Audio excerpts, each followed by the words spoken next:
As a reading experience, it's a book of stories about people, but at its heart, it is a book about an idea.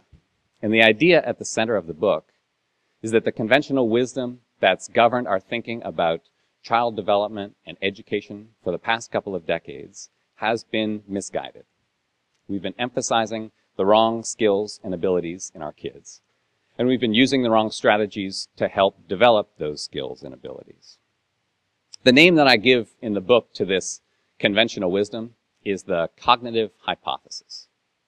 And what I mean by that is this idea that I think a lot of us share, even if we don't often speak it out loud, that the one thing, the one quality that matters most in a child's success is his or her IQ. It's that narrow band of cognitive skills that gets measured on standardized tests. But the educators and the scientists who I've been reporting on and who I write about in this book have identified this very different set of skills that they say matter at least as much as IQ, and arguably more so. This list includes things like grit, curiosity, conscientiousness, optimism, self-control. If you ask an economist what these skills are, they'll say they're non-cognitive skills. Psychologists sometimes call them personality traits.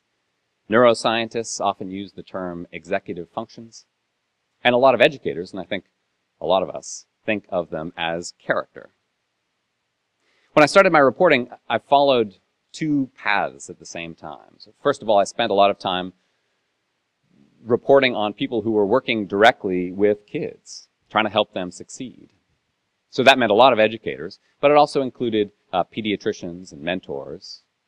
And then I spent a lot of time reading all of this research in neuroscience, economics, developmental psychology, trying to understand just what we knew about how children succeed.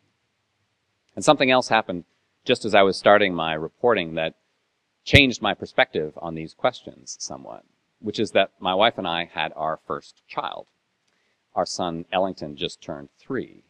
So I had the strange experience, especially in the first year or so of his life, of spending my mornings in my office at home reading these dense neuroscience papers about the importance of early brain development, and then spending my afternoons and evenings rolling around on the carpet with him and his stuffed animals, and trying not to let myself get too self-conscious about the way that the stuff I was reading in the morning connected with what I was doing with him in the afternoon.